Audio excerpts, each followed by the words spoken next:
Variety ദോശകളുമായി ചേലക്കരക്കാരുടെ മനം കവരാൻ dosa dine June 30-ന് തുറന്ന് പ്രവർത്തനം ആരംഭിക്കുന്നു. പാരമ്പര്യ രുചിക്കൂട്ടുകളുമായി വിവിധ ദോശകൾക്ക് പുറമെ ഊത്തപ്പം, ഇഡ്ഡലി, ചപ്പാത്തി, പൊറോട്ട, റൈസ് തുടങ്ങിയ വിഭവങ്ങൾ ദോശ ഡൈനിൽ ലഭ്യമാക്കുന്നു. മനം മയക്കും നാടൻ രുചി ഇനി ദോശ ഡൈനിൽ നിന്നും. ചേലക്കരക്കാർക്ക് ഇനി മതിമറന്ന് കഴിക്കാം. ദോശ ഡൈൻ ചേലക്കര. ഫോൺ 7560904774.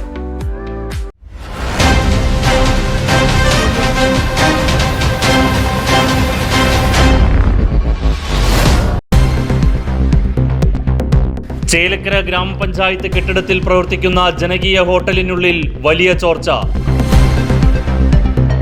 ഭക്ഷണം പാകം ചെയ്തുകൊണ്ടിരിക്കുന്ന സ്ഥലത്ത് മഴയിൽ വലിയ രീതിയിൽ ചോർന്നൊലിക്കുന്ന ദൃശ്യം റൈറ്റ് വിഷൻ ന്യൂസിന് ലഭിച്ചു.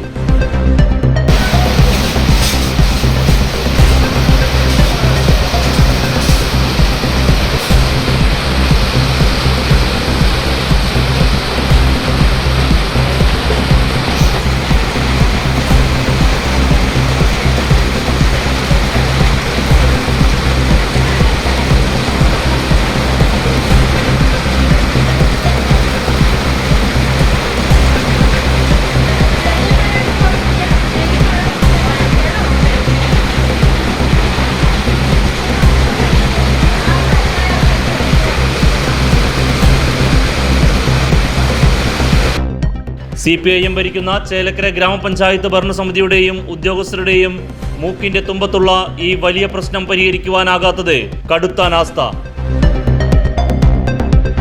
മഴ പെയ്താൽ ഹോട്ടലിനുള്ളിൽ സ്ഥിരമായി ചോർച്ചയുണ്ടെന്നും അത് പരിഹരിക്കണമെന്ന് പഞ്ചായത്ത് അംഗങ്ങൾ ആവശ്യപ്പെട്ടപ്പോൾ വലിയ മഴ പെയ്തതുകൊണ്ടാണ് ചോർച്ച സംഭവിച്ചത് എന്ന ന്യായീകരണമാണ് ഗ്രാമപഞ്ചായത്ത് വൈസ് പ്രസിഡന്റ് നടത്തിയത്. Vice president H. ഷലീലിന്റെ ഓഡിയോ സന്ദേശം റൈറ്റ് വിഷൻ ന്യൂസിന് ലഭിച്ചു. അത് ഇപ്പൊ ഞങ്ങളുള്ളത് ഒരു ഹാളിലാണ്, ഷീറ്റിട്ട ഹാളില്. ആ കാറ്റ് വന്നിട്ട് ഒന്ന് ഒരു ചോർച്ചയില്ലാത്ത ഹാളിലും വെള്ളം തന്നെയാണ്. ഇത് എന്ന് പറഞ്ഞാൽ നമ്മൾ ഒരിക്കലും പ്രതീക്ഷിക്കാത്ത അത്രയും മഴയാണ് അഷ്റഫുക്ക. ആ മഴയത്ത് കൂടെ സകലമാന സ്ഥലങ്ങളും ഗ്യാപ്പുകളും പാത്തികളും നിറഞ്ഞു വരുമ്പോൾ ഇങ്ങനെ തന്നെയാണ് വെള്ളം വരിക. അല്ലാതെ അവിടെ ചോർച്ച ഉണ്ടായിട്ട് വെള്ളം വരണതല്ല.